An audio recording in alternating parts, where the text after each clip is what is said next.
Hello! Du coup, j'ai regardé vos commentaires sur ma dernière vidéo et en majorité, mon bilan colo est apparemment attendu. Donc, je vais le faire. Maintenant, j'ai pas vraiment préparé en fait je me suis pas vraiment préparée. Donc je vais essayer d'organiser ça dans ma tête rapidement pendant que je parle. J'espère que ça sera pas trop décousu, mais que ça sera intéressant. Donc, déjà, pour ceux qui auraient peut-être pas suivi, parce que en vrai, l'été, on est un peu moins connectés. Cet été, je suis partie en colo, comme tous les étés à peu près. Et cette année, j'ai fait pour la première fois une itinérance à l'étranger. Donc, séjour itinérant, qu'est-ce que ça veut dire? Ça veut dire que on bouge en fait.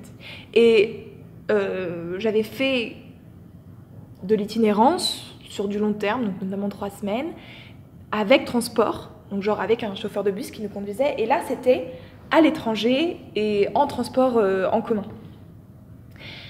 Donc c'était un peu challengeant, assez sportif quand même, faut quand même se le dire, en sachant que c'est pas déjà le faire soi-même, seul, avec des amis, peu importe, en vacances, c'est déjà sportif et c'est déjà quelque chose, mais le faire en plus avec un groupe, c'est, je pense, un level au-dessus, quoi.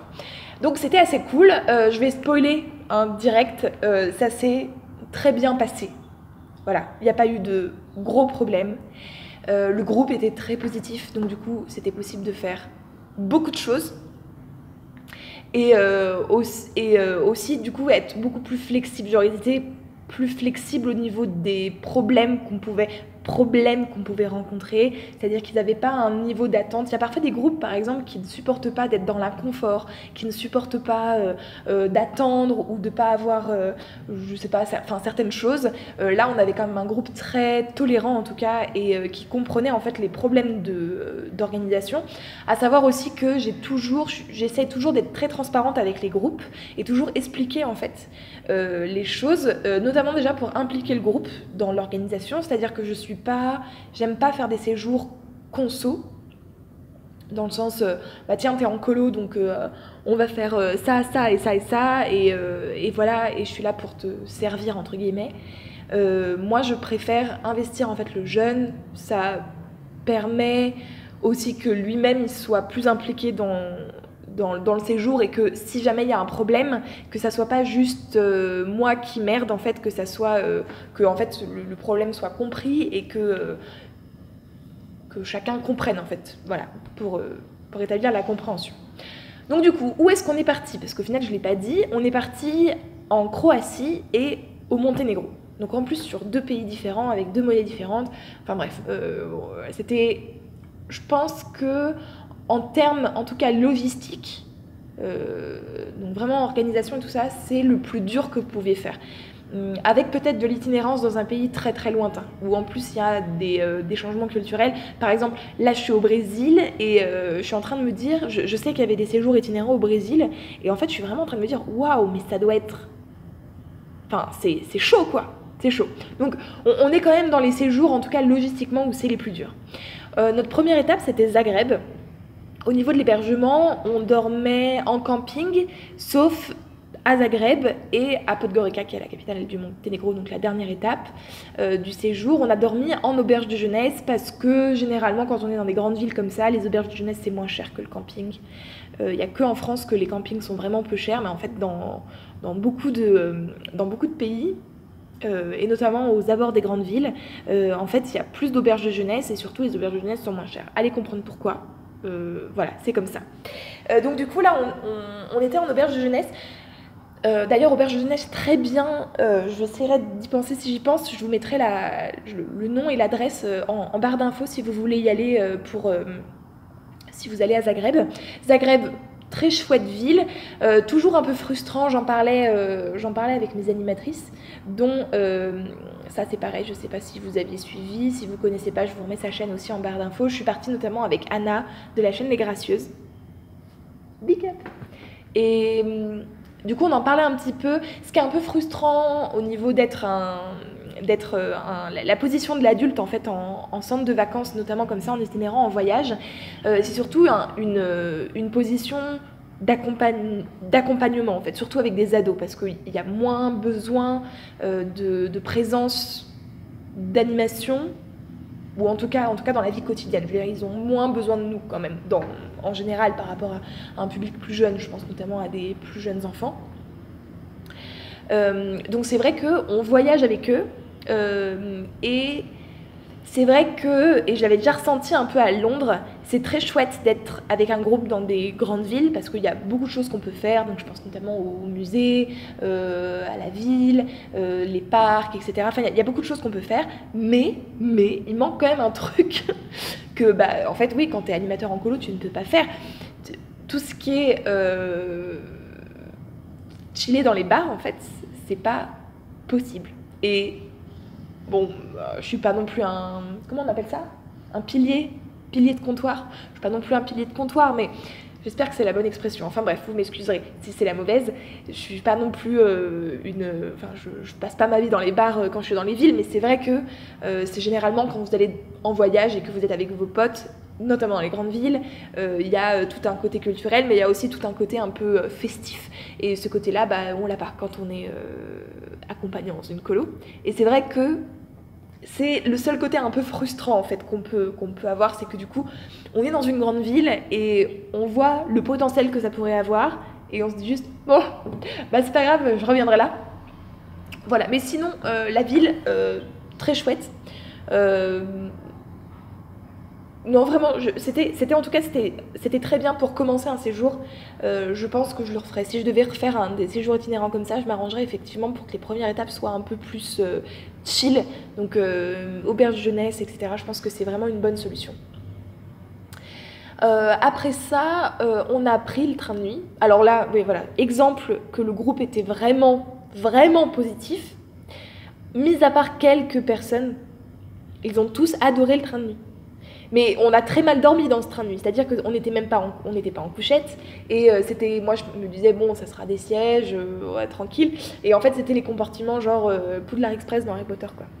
Donc bon très cool, on a beaucoup rigolé, on a fait toutes les répliques des films et tout ça, mais en vrai j'ai extrêmement mal dormi dans ce train, et en fait ils ont trouvé ça extrêmement romantique en fait. Romantique dans le sens littéraire du terme, de prendre le train de nuit, d'entendre les petits bruits, voilà, de sentir l'air sur la figure dans le couloir quand on ouvrait les fenêtres. Enfin bref, ils étaient un peu comme ça, quoi. Ils étaient un peu chez père. Dans le sens un peu... c'était quand même des grands romantiques. Voilà, le groupe, c'est la première fois que je peux qualifier un groupe de romantiques.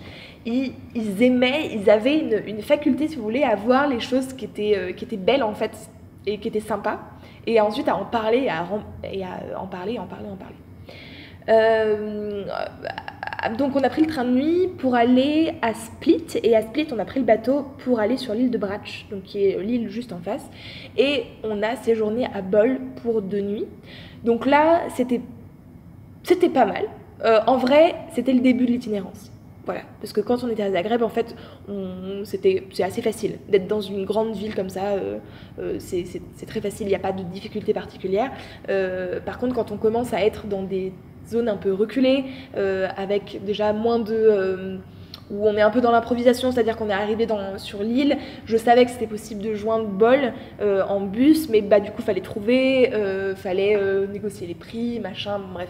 Donc, ça reste des choses qui sont faisables, mais c'est vrai que ça marque en fait le début de l'itinérance, et là, on a commencé du coup le camping. Bol, c'est très joli, c'est là d'ailleurs où on a regardé la finale. Et oui, parce que on était en pleine Coupe du Monde et on a regardé la finale France-Croatie à Bol. Et bon, moi j'ai une bonne expérience, mais il se trouve que mes jeunes ont eu quelques altercations avec des jeunes Croates aussi, donc c'était un peu moins cool, mais rien de très méchant,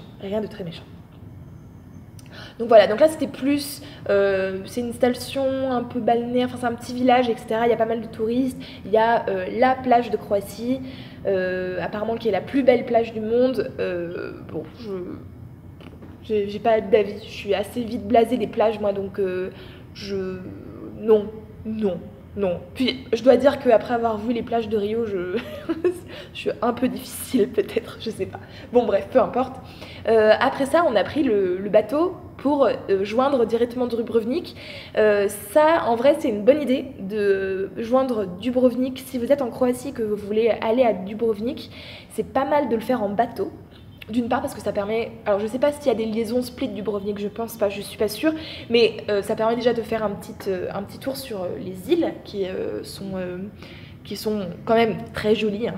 On va pas non plus faire les difficiles, mais surtout ça évite de se taper en fait les passages de frontières, parce que Dubrovnik en fait c'est une enclave, il n'y a pas de continuité territoriale en tout cas au niveau de la terre. La Croatie est coupée en deux pour laisser, je pense que c'est la raison, hein, mais c'est la Bosnie-Herzégovine qui a... oui, Bosnie. Bref, la Bosnie qui est au milieu et qui a du coup un accès sur la mer via cette espèce d'enclave en fait avec Dubrovnik. Et là, il y a passage de frontière parce que la Bosnie n'est pas dans l'Europe. Donc du coup, on se tape 4 passages de frontière. 4 parce qu'il y a la douane de sortie de l'Europe, la douane d'entrée en Bosnie et rebelote de l'autre côté. Donc voilà, donc ça fait beaucoup d'embouteillages quand vous êtes en bus, donc en transport en commun, quand vous êtes en voiture, etc. Il y a pas de, c'est pas très grave, c'est pas dramatique, mais c'est vrai que quand vous êtes en bus, il faut faire sortir tout le monde tombe son passeport, c'est extrêmement long. On l'a fait une fois pour passer au Monténégro et c'était largement suffisant. Donc après on est arrivé à Dubrovnik, je pense que c'est une des meilleures étapes du séjour en termes de balance entre là où on était logé, la ville, les activités qu'on y a faites, le groupe aussi, c'était le meilleur moment parce que le groupe commençait à se former et à la fois on n'était pas encore dans la période un peu craquage, donc c'était je pense la meilleure étape et quand on a fait le bilan, c'est ce qui est ressorti majoritairement, c'est que Dubrovnik c'était pas mal. Voilà, Dubrovnik, je vous le conseille. Si vous n'êtes jamais allé à Dubrovnik, je vous le conseille fortement. C'est extrêmement beau. Extrêmement beau. Ouais, extrêmement beau. Vraiment, c'est... Bon, voilà, très très beau. Allez-y. Pour finir, on est passé ensuite au Monténégro. Et là, autant Dubrovnik, je pense que c'était la meilleure étape, autant là, cette étape-là, dans les Bouches de Kotor, donc qui sont une espèce de fjord, ils appellent ça le fjord de l'Adriatique, c'était, je pense, une des étapes les plus anecdotiques, en fait, même dans ma vie, en règle générale. Si vous voulez, on est arrivé au Monténégro et là j'avais pas réussi à trouver vraiment d'informations pour joindre en fait le camping à la ferme où j'avais réservé. Et quand j'arrive à la gare routière, quand on est arrivé à la gare routière pardon, de Tivat, là je me rends compte qu'en fait il n'y a pas de transport en commun. D'ailleurs c'est très mal desservi en transport en commun. On a fait en fait tous nos déplacements en taxi. Taxi qui ne coûte rien évidemment, enfin évidemment. Information, le Monténégro en soi c'est pas très cher. Alors petite chose, effectivement les taxis sont pas très chers par exemple, mais au Monténégro donc c'est pas l'Europe mais ils ont l'euro. Et je m'attendais notamment dans les magasins à trouver des prix plus bas et en fait c'est pas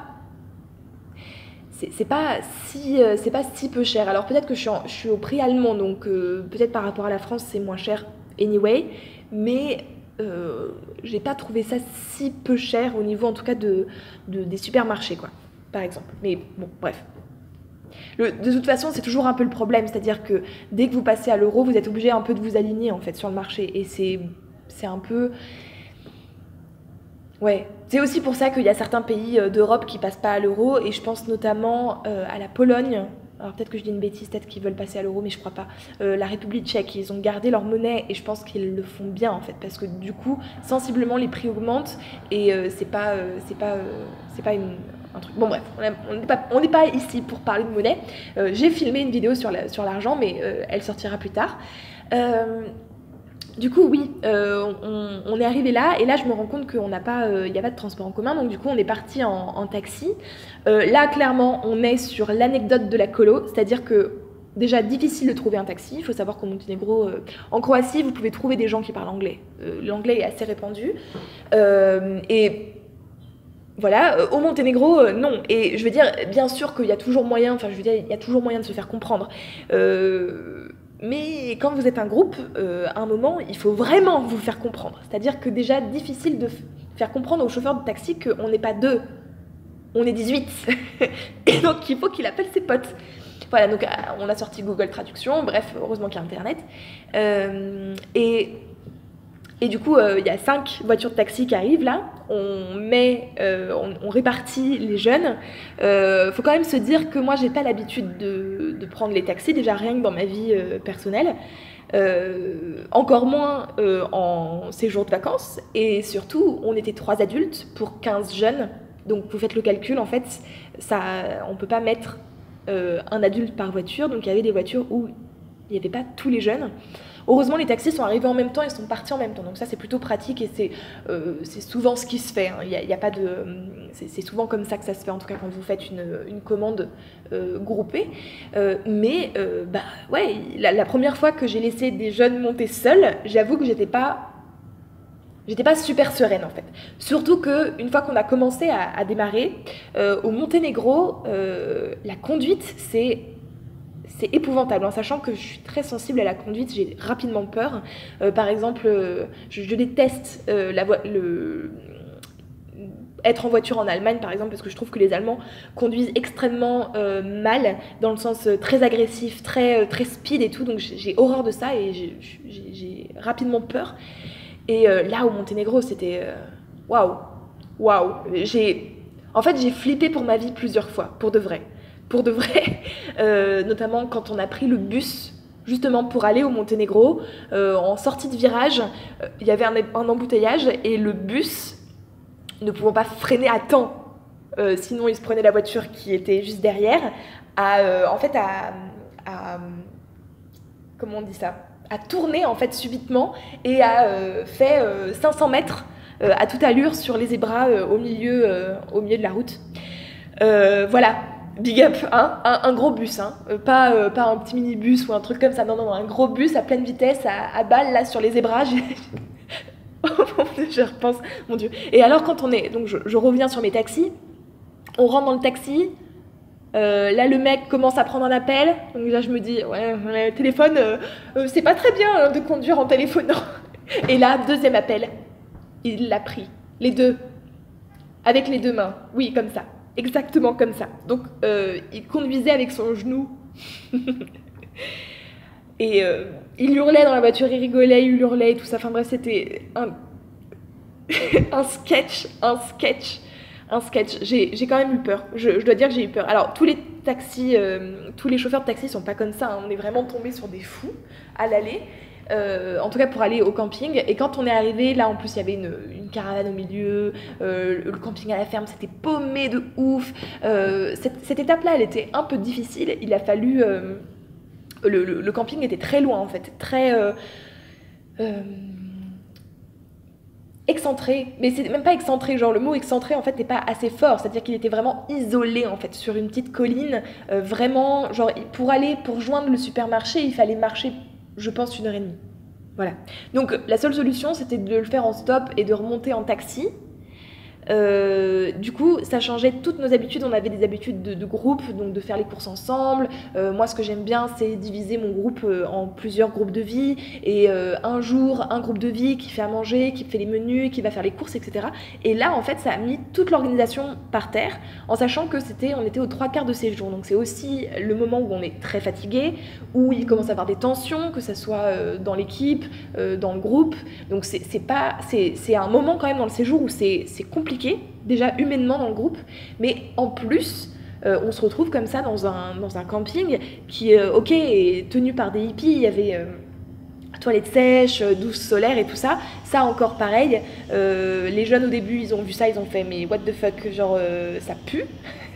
Et en fait au bout d'un jour ils étaient en mode oh mais quand même c'est vachement bien, ça permet de tester, je suis pas trop fan mais bon c'est pas grave, au moins comme ça on sauvegarde la planète parce que ça permet d'économiser de l'eau, c'est vraiment, enfin bref, en or quoi, en or le groupe. Mais c'est vrai que ça a un peu chamboulé l'organisation. Et puis surtout, moi je me suis demandé au début qu'est-ce qu'on va faire ici quoi. Qu'est-ce qu'on va faire? Bon, du coup, on a trouvé, mais c'est vrai que je me souviens, mon état, quand je suis arrivée dans cette étape-là et que j'ai vu que c'était difficile, comme dirait Anna, on a fait une réunion de crise. En fait, on a fait plusieurs réunions de crise avec l'équipe à ce moment-là. Et en fait, Anna a sorti son analogie sur les cuillères. Enfin, c'est pas la sienne d'ailleurs, ça vient de quelqu'un d'autre. J'ai plus. Anna, si tu passes par là, si tu peux mettre en commentaire d'où ça vient l'histoire d'économiser les cuillères. Donc, on a économisé pas mal de cuillères sur cette étape. Le jour d'après, en fait, et je pense que ça, c'est ma meilleure journée, je crois. Ouais, c'est ma meilleure journée d'un point de vue personnel. On est parti à pied voir la mer, en fait, voir l'Adriatique. Donc il fallait monter un petit peu et ensuite descendre la colline pour arriver sur la mer. Là, on est arrivé dans un petit village. Il n'y avait que des locaux. On s'est baigné, alors pas dans le port, mais en tout cas, il y avait un ponton qui permettait d'accéder à la mer. Il n'y avait pas de plage, je veux dire, il n'y avait pas de plage. De toute façon, en Croatie, il y a des plages, mais au Monténégro, il n'y a pas tellement de plages. C'est pas trop le genre. Et en tout cas, elles ne sont pas bien aménagées. Donc voilà, vous pouvez vous baigner, mais c'est pas des grandes plages avec du sable. Et même en Croatie, c'est des galets. Donc ça, nos jeunes étaient un petit peu déçus. Ils ont un peu l'habitude de voir des plages de sable, pas de galets. Et ils ont trouvé que la mer était très salée aussi. Bon, ça, c'était rigolo. Et en fait, donc là, on a marché. Et c'était bizarre, on a marché 1 heure. Alors c'était difficile. Je m'étais dit, putain, ça va être quand même un peu difficile ça, parce qu'il fait vraiment chaud, on va être en plein cagnard, on est sur la route et tout, donc c'est un peu dangereux, va falloir être à la queue leu leu, va falloir surveiller, etc., être attentif. Et en fait, bizarrement, ça m'a revigorée, en fait, de marcher. Je me suis rappelé aussi que j'aimais bien marcher, en fait, avec des groupes. Déjà, j'aime bien marcher de base, mais marcher avec des groupes, c'est quelque chose que je sais faire. Je sais faire marcher des groupes et être moteur en fait dans ce genre d'activité. Et j'aime beaucoup. Et donc du coup, ça m'a un peu revigorée. Et surtout, les jeunes, je trouvais que ça les a mis bien, parce que c'est vrai qu'on pensait tous que ça allait être difficile. Et au final, on a été étonnés par le fait qu'on l'avait bien vécu et que c'était sympa et que le paysage était beau et que oui, il faisait chaud, mais bon, c'est pas grave, on a fait des pauses, on a bu, enfin bref. Voilà, donc pour moi, c'était la meilleure journée, une journée un peu d'accomplissement, une journée aussi pour se ressourcer et tout ça. Et c'est vrai que j'étais particulièrement bien ce jour-là. Donc ça faisait du bien pour ces 3 quarts de séjour. Au niveau de 3 quarts de séjour, d'ailleurs, au niveau des crises, en vrai, je parle de crise, mais en fait, il y a eu très peu de problèmes, des choses avec la vaisselle, enfin bref. Donc, quelques conflits, mais rien de très grave, et surtout totalement explicable par la fatigue et certaines choses. Enfin, la fatigue physique, mais aussi mentale, du fait d'être en collectivité. Et c'est vrai que ce genre de séjour... logistiquement c'est dur, humainement c'est fatigant, parce qu'on est tout le temps avec les gens, et le fait qu'on change d'endroit, ça soude le groupe en fait. Du coup, nos repères, c'est pas l'endroit dans lequel on est, mais c'est avec qui on est. Donc du coup, on a tendance à être très comme ça, vous voyez. Et du coup, c'est d'autant plus difficile que parfois on a vraiment besoin d'être seul.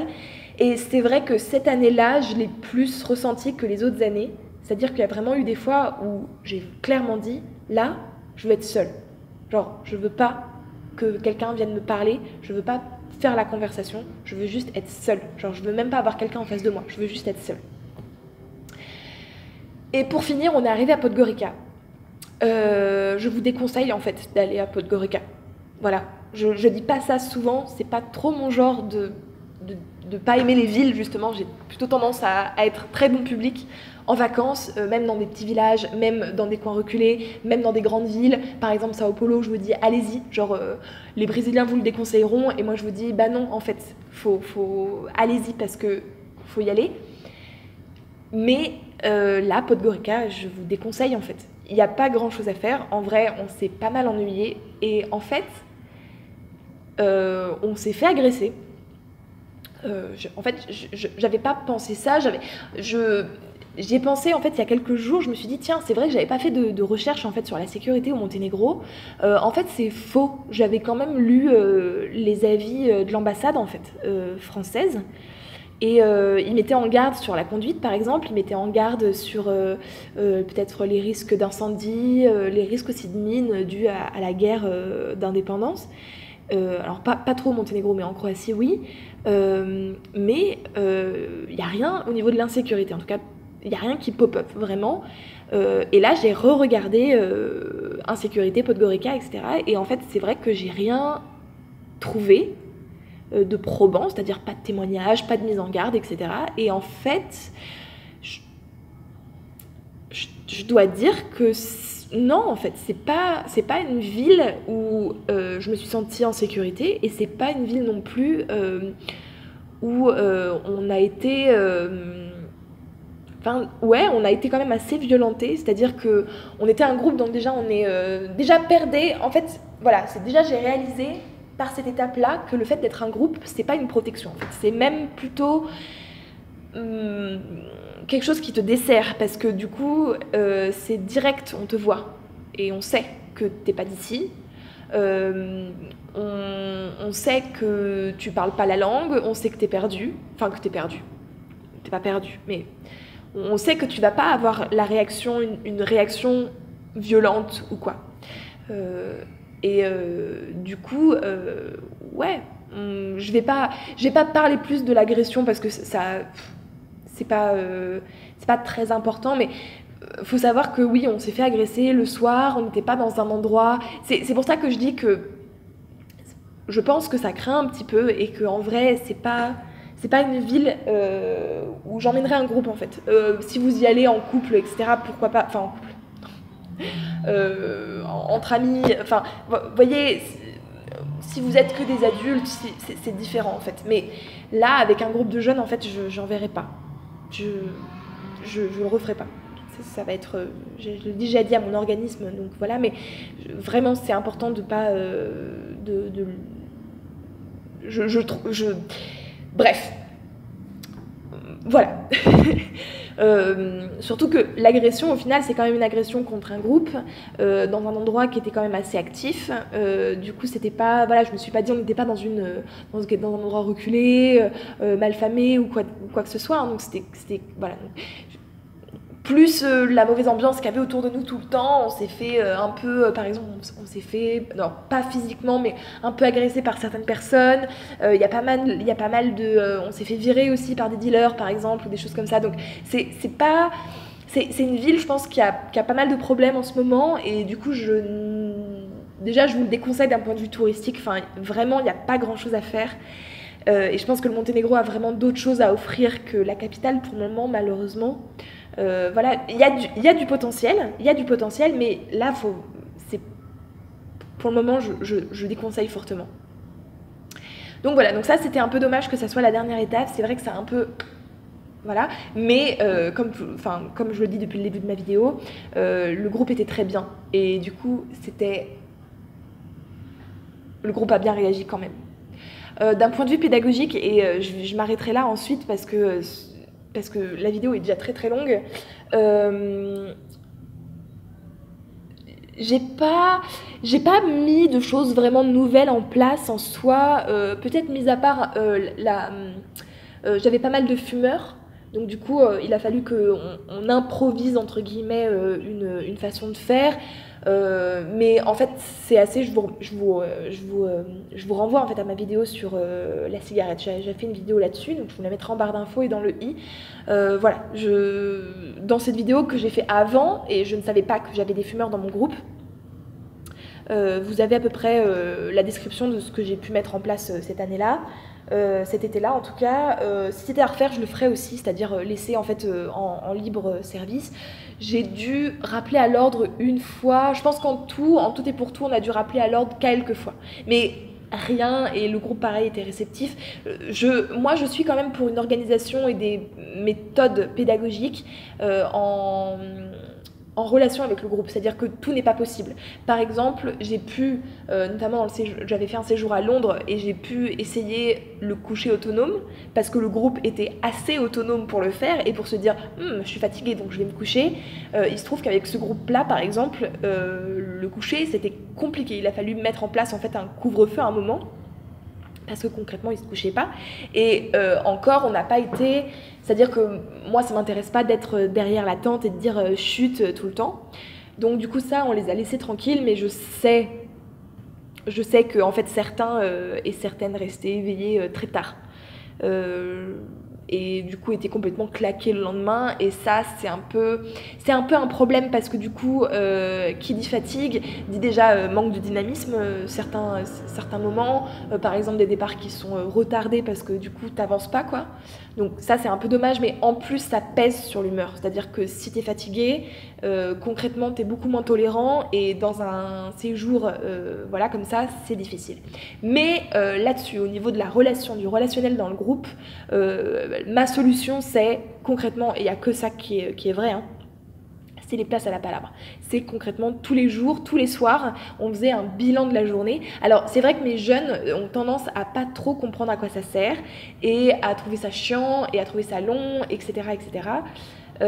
En vrai, ça permet déjà de faire des bilans, de discuter ensemble. J'ai eu des groupes qui étaient plus réceptifs aux places à la palabre, où il y avait plus de discussions possibles. Là, c'est vrai qu'ils étaient stress scolaire, du coup ils faisaient leur bilan, tac tac tac, et il y avait très peu de jeunes au final qui développaient un peu plus, et qui du coup s'exprimaient et utilisaient ce temps-là pour de l'expression pour de vrai, et dire voilà, ça j'ai bien aimé parce que ça, et là il y a ce problème-là, mais ça a été quand même utilisé. Ça a été quand même utilisé une fois du coup pour cette histoire de vaisselle. Le fait de mettre en place des places à la palabre en fait tous les soirs, et de faire en sorte que chacun s'exprime pendant ces places à la palabre, ça permet aussi d'entraîner en fait les personnes à s'exprimer devant le groupe. Ce qui fait que si jamais il y a besoin de régulation, donc si jamais il y a un problème et que du coup on a besoin de s'exprimer devant le groupe pour expliquer quel est le problème, on a l'habitude de le faire parce qu'on le fait tout le temps. Si vous entraînez pas votre groupe, et je finirai là-dessus. Si vous n'entraînez pas votre groupe, si vous avez un groupe et que vous devez un peu le manager pour plusieurs jours, si vous ne l'entraînez pas à prendre la parole en groupe comme ça, donc en gros à être familier, à un tour de parole, à prendre la parole devant le groupe, devant ce groupe-là, si jamais il y a besoin d'une régulation, et que, donc quand je parle de régulation, ça veut dire il y a un conflit et il y a besoin d'en parler. Si vous ne le faites pas, vous décidez, ok, il y a un problème, donc on fait une régulation, donc du coup vous rassemblez tout le monde pour parler du problème, et en fait qu'est-ce qui se passe? Personne ne parle, parce que c'est pas que les gens ont rien à dire, c'est juste qu'en fait ils n'ont pas envie de s'exprimer devant tout le groupe, parce que c'est intimidant, parce que il y a plein de raisons qui font qu'on n'a pas envie de parler devant le groupe. Mais si on a l'habitude, alors tout le monde ne s'exprimera pas. Il y aura toujours des personnes, et c'est là que c'est important de laisser des portes ouvertes. Désolée, c'est la sirène, mais il est 18h. Tous les soirs à 18h, il y a une sirène qui retentit. J'imagine c'est pour tester, mais est-ce que vraiment il y a besoin de tester tous les soirs à 18h? Je sais pas. Je pense qu'il y a un autre but, mais je n'ai pas encore trouvé.